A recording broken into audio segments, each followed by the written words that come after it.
Well, you see, we're asking something pretty significant of all of you.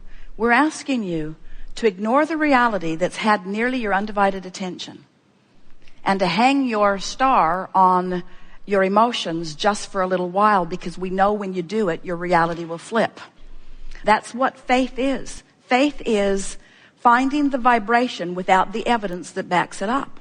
And most people are looking for the evidence out here in reality. We say we love working with terminally ill people because they finally are the only ones that will do the real work. Because as long as there's one more thing you can do, one more thing you can wrestle to the ground, most of you will do it. It isn't until something gets your attention and you accept that it's the vortex work, it's the alignment with who you are, that you begin to feel your full power, you see. So what happens as you're interacting with other people, it's very common that your desires are similar. In fact, you co-create with your mate. You've co-created such magnificent things in your vortex. You're tied together in a very, very powerful way. But when either of you is not in vibrational proximity to the vortex, it doesn't matter where the other one is, because if you're not there, you can't feel it. And so what we're really saying to you is, and it's hard to hear, but we really want you to hear it, you have to be willing to ignore what everybody else is doing and make your relationship with your vortex the most important relationship that you have. Here's what we would do if we were standing in your physical shoes.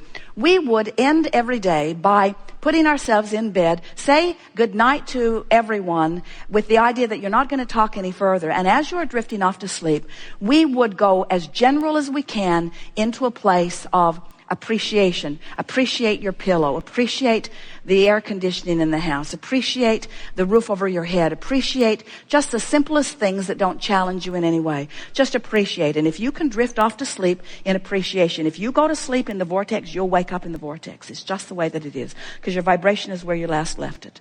So when you waken in the morning, let your first thoughts be, oh, I like that feeling of appreciation. And then if you can do a little bit of basking just to keep it going. In other words, it's so much easier to start with the vortex and let the vortex affect reality than it is to face reality and then try to drag reality into the vortex. Because law of attraction is amplifying wherever you're at. So if you have a relationship with someone who's really verbal, and so are you, and the conversation's going on around you a lot about what is, you make it hard for you to catch a moment where the vortex can take you in. Now, feel this picture. So you've put all of this into your vortex, and this larger part of you stands as the summoner of you. You're being called home to the fullness of who you are constantly. And the reason that you feel every emotion that you feel is because when you're being called home and you're non-resistant, you go, which is the elation. When you are being called home to who you are and you're non-resistant, it feels like passion, it feels like appreciation, it feels like love, it feels like the heavens are opening, as you said. But if you've been talking it up about things that aren't working, and you've been opening the door and you've been noticing that what you're looking for isn't there, and the vortex is calling you, it feels like tension when you don't go. So the more you can relax and let the vortex take you, then not only the better you feel, and then you can begin counting your blessings, so to speak, making lists of positive aspects, but the more manifestations will show up that you can then begin reiterating. It would sound crazy to a normal person to hear Esther crowing about being called with no shoes to the gravel so that she could walk into the closet with no shoes on so that she could discover a problem that she didn't know she had.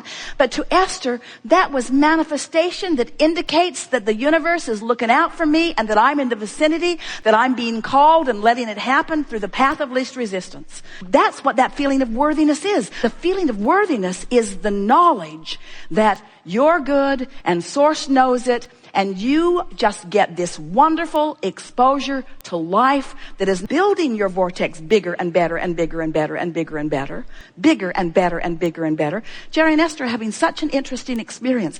They've been moving through life. Everything imaginable has come for them. 5 books on the New York Times, a couple of them #1. Everybody wants that. That was something that unfolded. More money than they have any sensible use for. A lifestyle that is rivaled by no one. Beautiful houses all over the place, driving monster buses around the country. People adoring them, the message moving through them. Everything wonderful, and yet still more room for deepness.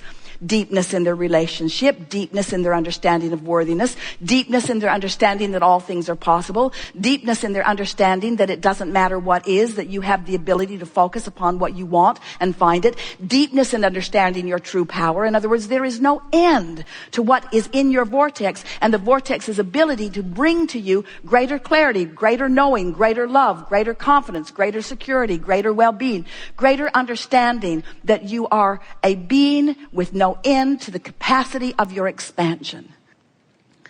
So what are we really saying? We've been telling you for years that when you think a thought, that then you have an emotional response to the thought that you think. We say to you, when you think a thought, that active thought, then attracts other thoughts like it. And now you have a more active connection with that thought. We've been telling you that for a long time. And now we're saying to you that if you will find some way of thinking as few thoughts about as few things as possible, by choosing something to think about that you usually don't think about, but something that is completely without resistance, that what will happen is, over time, gradually, not the first day, not the second day, but certainly by the 30th or 40th or 50th day, if you sit for 15 or 20 or 30 minutes in meditation, and you have the singular intent of activating your attention to this music and syncing your breath with it, after a little while, the words that we are speaking in the background will come to the forefront, and you'll realize that you are actively involved in thought that is inside the vortex. You'll find your mind rambling, but it will be on positive things. You see, you don't wrestle the unwanted to the ground. You just leave it behind. You just leave it behind. You let it just fade into the vibrational distance. Every thought that's ever been thought still exists.